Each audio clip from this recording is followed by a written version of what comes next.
Is that you, Luffy? Hey lads, party time! Welcome to the fantasy zone. Don't forget to subscribe! One Piece. It's the best-selling manga of all time and one of the best-selling franchises ever. It has been going on for over 25 years. I'm actually only a few months older than One Piece. That was uncomfortable to find out. I'm a huge One Piece fan. It's one of my favorite manga of all time. I've been following it since the early 2000s when 4Kids brought it here to America with its godlike dub. I'm keeping up with the manga, I've seen most of the anime, and of course, when it comes to One Piece games, I would say they do okay. There's not really any bangers out there.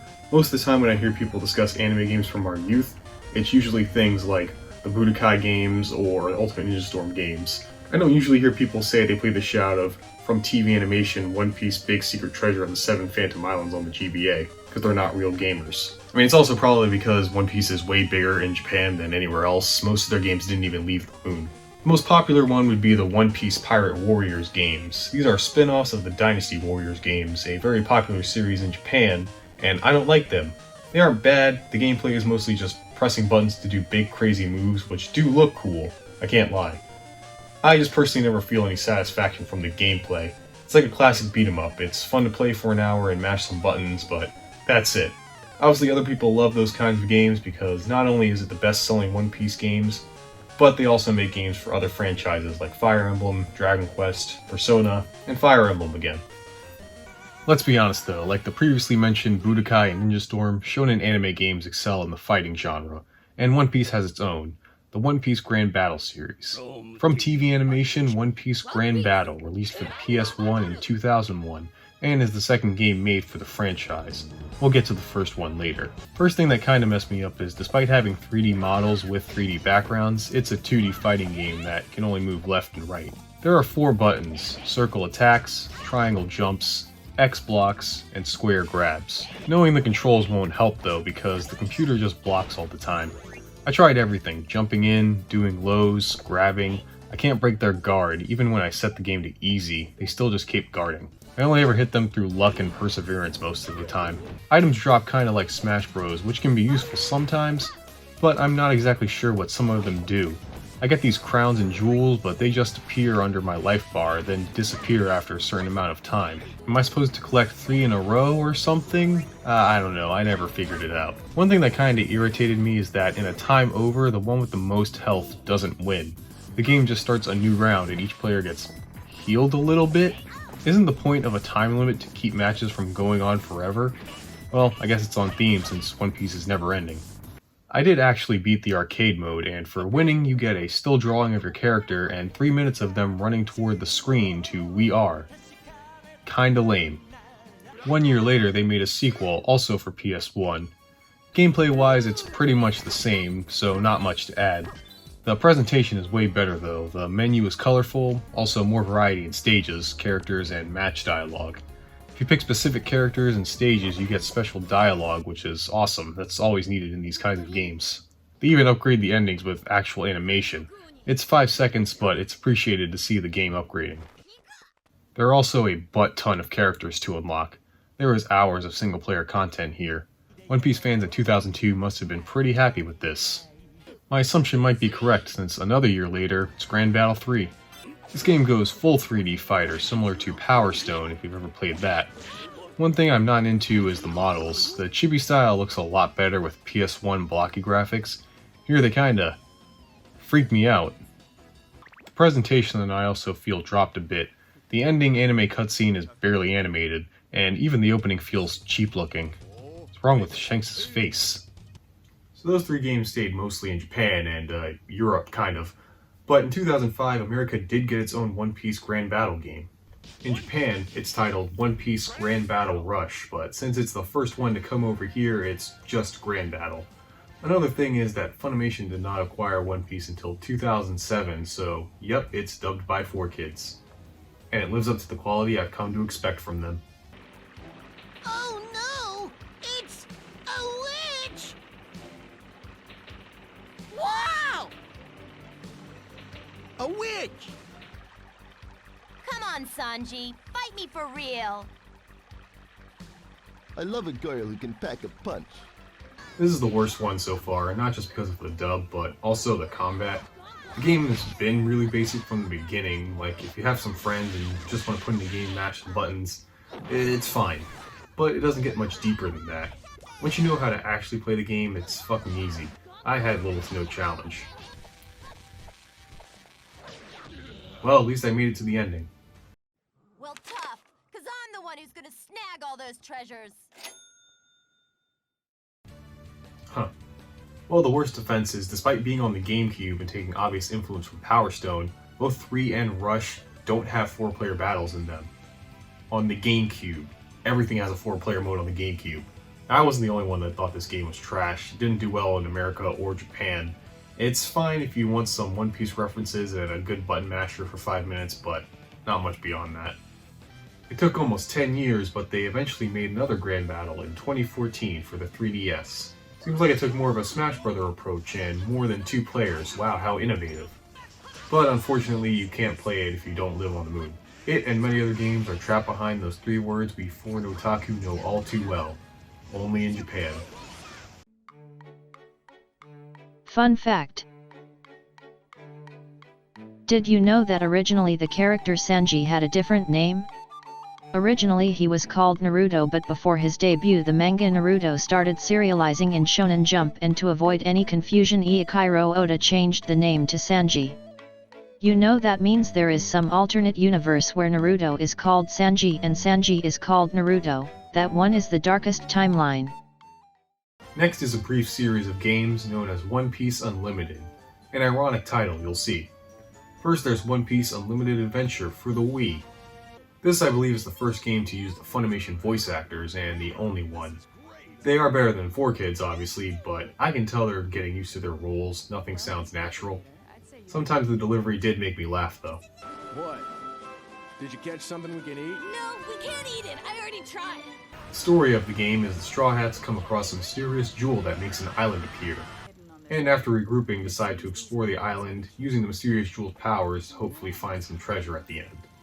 A very simple story, but hey, that's fine with me as long as the gameplay is good. It's not very good. First, some positives. For the Wii, I don't think the game looks too bad. It can look pretty damn great sometimes. The music is also catchy and really captures the feeling of the anime and the adventure we're going on. What keeps this game down, though, is the progression. It is slow. First, all the Straw Hats start out very limited in their movesets. You learn more by fighting and leveling up, kind of like an RPG. Doing this gives you more moves, which usually amount to mashing A and occasionally waggling the Wii remote. It does get better, but it takes a long time to get there. Before you get there, you need to get materials so Usopp and Frankie can craft new items for you to keep moving forward. This would be fine, I guess, but to add on to that, you also have to gather materials for the orb. In order to use its power, you need to feed it items. Some give it more power than others. Once it reaches a certain level, you use it and then have to charge it up again. That's not all, though. You need to feed it specific things because you get more components that need their own specific items to increase their own stats. That's not all, because on top of that, sometimes these spots just require the items for no reason. They're not key items or anything that you get by playing. No, they're everyday items you get by gathering materials. So to recap, you have to gather materials, crafting items, which lets you reach spots that allow you to use the orb, but before you use the orb, you gotta use more items to power it up, but you need specific items to power up specific components, but even when you get enough power, you have to get more items just for shits and giggles. But that is tedious as hell. Now remember, this game is supposed to be pretty lengthy. It's supposed to run you about 40 hours or so, and you pretty much just do the same thing for 40 hours. Well, I guess technically you do that in every video game, but you get what I mean. The boss battles and enemies disappoint as well. The standard enemies early on are just generic marines and pirates. The boss battles are all just enemies from the Straw Hats past that the island's mysterious powers recreate, like Smoker or Spandam. Despite receiving mixed reviews, I guess Unlimited Adventure did well enough to get a sequel, 2 technically. Unlimited Cruise Episode 1 and 2 released in Japan and some parts of Europe and Australia. It's the same game, by the way, just with 4 islands instead of 1. Brook is playable now, and instead of feeding an orb, you feed this over-designed character that I think I'm supposed to like. Yeah, not much to say, all the same problems from the first one are here. At least you can walk around the Sunny. That's pretty cool. Episode 2 literally continues right from where the first one ended, so spoilers. Also, it's the same game, obviously, at least this one has an excuse of being a direct sequel and was released only a few months after. 4 years later, the final sequel was released, Unlimited World Red. Originally released for the 3DS, and enhanced ports were made for Steam, Switch, and PS4, which is the version I'm playing. This game is very different from the previous ones. There's no exploring, instead it's a linear 3D style beat 'em up. The only things that carried over are your ability to change characters, except limited to 3 per stage, and collecting items, although not for progression, sort of, but to make new facilities in this town called Transtown. No comment. Again though, despite having an original story, setting, and villain, it still uses places and enemies from the past. Why do they keep doing this? Pick a lane. Give me original locations and enemies, or stick to the anime. Don't try to do both. And you wanna know the one thing I hate in every game? Is when you hit a wall that just blocks your progression. Like these literal walls they put in this game to block your progression. You gotta find a secret word, which can be found by wandering around the level until you trigger a cutscene or beat specific enemies. It's boring, and just pads the game. I'd say out of all of them though, it's the best one. Mainly because it's simple. You can play with a friend, and the fact that it has this costume. I love this costume. And the saga of the Unlimited series ends by limiting you more than ever before. How poetic. Fun fact. Did you know that One Piece was originally supposed to only last 5 years? When Oda pitched it to Shonen Jump, he had the entire story penned out for a certain length, but as the series grew in popularity and he kept coming up with new ideas, the story was expanded for just a few years longer. And in a 2017 interview, Oda said at that point the story was 70% done. I will die before this series does, I fucking swear to God. Alright, here's all the other One Piece games that I can get my hands on. First, some games made for the Wonder Swan. Most of you probably don't know what this is, because it is a handheld system only released in Japan. It was designed by Bandai before they were Bandai Namco, and Koto Laboratory, released in 1999 with a color version released in 2000. It has a good chunk of anime games on it since Bandai owns some, like Hunter x Hunter, Digimon, Detective Conan, and of course One Piece. Here's One Piece Become the Pirate King. Remember when I said Grand Battle on the PS1 was the second One Piece game? Well, this is the first one ever made on the franchise. It's also a tactical RPG, I think. You use these cards to move around a board, and when you get to an enemy... Ah shit, hang on. Yeah, this is the gimmick of the Wonder Swan. Sometimes you turn it sideways. It's pretty stupid. Anyway, the battles are automatic. You pick a card, get your character to fight the other side. Okay. Next is from TV Animation, One Piece Legend of the Rain. Who the fuck is that? Oh, it's the character I'm playing as. Another RPG, but more of the Dragon Quest Final Fantasy kind. You play as Fisherman Kid with huge-ass boomerang who joined the Straw Hats to find the Rainbow Island. I didn't feel compelled to play this one for long because it's a One Piece game. I want to be a One Piece, not some DeviantArt OC. From TV Animation, One Piece Grand Battle Swan Coliseum. Yeah, they made a grand battle for the Wonder Swan, and it might be my favorite.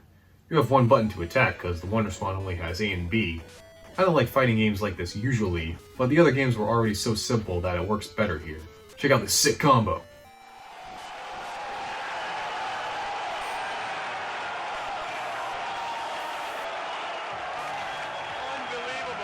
From TV Animation, One Piece Treasure Wars. It's a board game, and they made a sequel. Chopper's Big Adventure. It's a dungeon crawler similar to Pokemon Mystery Dungeon or Chocobo's Dungeon. Chopper has to figure out how to help the Straw Hats when they all mysteriously get turned into animals. Unlike games like Mystery Dungeon, you aren't stuck to a grid and can stunlock enemies by mashing attack. I eventually came to this weird racing part where I have to make it to the end in time. I couldn't make it to the end or figure out how to go faster. Come on, what am I doing wrong here? There are only 2 buttons. Am I that stupid? Don't answer that. Maybe I'll have more luck with a console I'm more familiar with. From TV Animation, One Piece Birth of Luffy's Dream Pirate Crew on the Game Boy Color. An RPG covering the East Blue arc. The battle system works like a tactical RPG, you move a certain number of spaces and perform an action. If you played games like Fire Emblem or Disgaea, you'll understand this easily. And I really like the music in this game. For a Game Boy Color game, they recreate VR pretty well, and even remix it as the Fight Victory theme.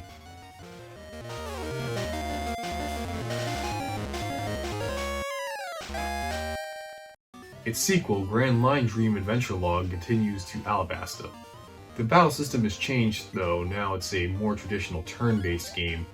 Gotta say, I wish I had these games as a kid. Going around the world of One Piece and fighting these characters in an RPG setting? Sign me up. Let's move on to the Game Boy Advance. There are quite a few One Piece games on here. Starting with from TV Animation, One Piece Big Secret Treasure of the Seven Phantom Islands. It kind of combines the last two's combat systems with turn-based battles, but you also move around a grid system to get the items and fight. This one is an original story though, doesn't really follow the anime, so it's not as good. Next is from TV Animation, One Piece Aim the King of Bear. Ah, it's another board game. Okay, look, I like Fortune Treat as much as the next guy, but it's One Piece. I want to be a pirate and go on adventures. Going to Boardwalk is not the adventure I want. Now you might be thinking, okay, making a board game out of One Piece, that's pretty stupid, right? No, the stupidest and therefore best One Piece game is One Piece Baseball. Whoever came up with this, I hope you were paid a lot of money. Yes, this is real, and it is amazing. Not the actual game, it's a generic baseball title of the GBA, but just the novelty of a baseball game with One Piece characters just brings me so much joy. Look at Nami playing baseball with Arlong. That's kind of fucked up. Next is One Piece Dragons. What the fuck is that? Why did Luffy turn into Rayman? Gonna be honest, couldn't even make it past the tutorial for this. I pressed a couple buttons, it felt really sluggish. No thanks. Also, these models. Whoever thought this was a good idea, it's not. Alright, here's the real shit for One Piece GBA. A game simply titled One Piece. It's also one of the 2 exclusive One Piece games that were made for the West and never made it to Japan. That's because 4Kids commissioned it to be made. And oh my god, it took a long time to get here, but it's a simple action platformer beat 'em up. Why did it take so long and 4Kids to get here? No weird battle system, jank models, while mostly Luffy looks kinda weird, and stages that actually follow the anime. And yeah, it's been like 10 years since I last played this, and I still love it. Might be my favorite One Piece game. My one issue is the levels feel way too long. There aren't that many, so I get why, but some of them feel like they take forever and start to get repetitive. Also, this game actually reuses some of the box art from Grand Battle, and it also reuses some assets from the Wonder Swan Coliseum game. That's because Wonder Swan Coliseum and this game were made by Dimps, who've made a lot of games but should be most well known on this channel for Sonic Advance Trilogy, the best trilogy of all time. If you want a decent platformer with One Piece characters, you gotta play this. A surprising hit from an unlikely source. Alright, let's rapid fire these last couple games. Here's from TV Animation, One Piece Set Sail Pirate Crew. It's another RPG where you play as more DeviantArt OCs. I played for like an hour, and all I did was sail around and meet a bunch of One Piece characters that just showed up for no reason. That seems to be a theme. I made it to a battle, and it looks like some weird slot machine system. Seriously, if you want me to roleplay a pirate, that's fine, but give me a character creator or something. From TV Animation, One Piece Ocean's Dream. Apparently this game later got remade, which became Dragon's Dream. Which one was Dragon's Dream? I've played so many of these, I forgot. Oh god, get it off the screen! Thank god. From TV Animation, One Piece Treasure Battle came by to save us. Seems like some sort of 4-player party game like Power Stone. You fight to get this treasure chest into your goal. Once it's in your goal for a certain amount of time, you win. Then you do this weird obstacle course, terrible platforming controls. It's one of those games that's fun for 5 minutes. Let's finish up the last of the GameCube games as well as the last games dubbed by 4Kids. That all fucked me sideways. Well, it's not that kind of board game. You have to get as many tiles as you can on this board, or surround your opponent's square. Full disclosure, I didn't read the rules before playing. Real pirates don't read rules. How you get squares though is by playing mini-games, so yeah, it's sort of a shitty Mario Party clone. The only thing that kept my interest is of course the stellar voice acting. Good workout. Don't worry about it. A pirate's life is a pirate's life. Oh god, I forgot they made Robin Southern. After the smash success of the first Grand Battle, 4Kids commissioned One Piece Grand Adventure, the other Western exclusive One Piece game. It's literally just Grand Battle again, but with an adventure mode, so not much to add. One Piece Round the Land. It's a 2D, 3D platformer, not as good as the GBA one. One reason is the controls are really delayed. When I jump on these trampolines, I have to press jump slightly before I hit it, which messed up my timing. You know, all I have to say is not as good as the 4Kids one. Never thought I would say that. Next is Fighting for One Piece, an actual fighting game. Only 2 buttons attack, and they mostly just poke your opponent. You can't really combo, at least until you activate this mode with triangle, and you do some crazy custom combos, kind of like Street Fighter Alpha. I honestly prefer Grand Battle to this though. There are some good ideas here, just not executed properly. Now to a console we haven't seen yet, the DS. I want to talk about all of them at once because they're pretty similar. We have One Piece Gear Spirit and Gigant Battle 1 and 2. They're Smash clones with touchscreen being used for assist-like features. Gear Spirit uses 3D models, and the assist-like function you have are these cards that can heal you, give you extra speed, attack, different buffs like that. Gigant Battle has a more adventure-type story mode, going from stage to stage, similar to Grand Adventure. Gross. The game uses sprites, and the touchscreen assists act more like a traditional fighting game assist. A character shows up to do some damage or apply a status to you or your opponent. The second one is pretty similar, but more characters, I think, and takes place after the time skip. Honestly, I would say these three are the best One Piece fighting games out of all the ones I've played so far. I'd say Gigant Battle 1 is my favorite since you can do combos by pressing different buttons like B than A. Gigant Battle 2 simplifies it with one-button combos, which makes it easier to jump in and play with friends, but makes play less satisfying for me. The final game I'll be looking at is One Piece Romance Dawn for the 3DS and the PSP, which is the one I'm playing. It's another RPG that goes through the story of One Piece up to the time skip. What the fuck, Shanks, what happened to you? You look like it came out of a bad yaoi game. The battle system is kinda cool. You can chain together regular attacks for more damage by pressing the right button at the right time, and can chain it with special attacks. Your position also matters, and certain moves can catch more than one enemy, allowing you to deal a lot of damage. While that's fun, I have some complaints with this game. First is the story. I know One Piece is long as hell, but it really condenses things. When you start an area, it tells you what happens. It doesn't really show you. Like, Luffy met this woman, Nami, and took him to Buggy. Zoro shows up and saves them, then the level starts. Also, these cutscenes are really cheap. I know it's a licensed game, but come on, a lot of the older One Piece games from the early 2000s had a lot of voice acting in them. I expect an RPG that spans all of One Piece at the time to try something more. The dungeons are pretty lame, they're just hallways or just a straight line to the boss. With the combat system, it shows you the turn order like most other RPGs, but I can't tell which enemy is which so I can plan out my moves. Like here, I'm trying to figure out which of these enemies is about to take a turn so I can kill them before that happens. But there's no indication of who I'm selecting on the turn order. Maybe there is. I tried pressing a bunch of buttons to see if something would happen, but I couldn't figure it out.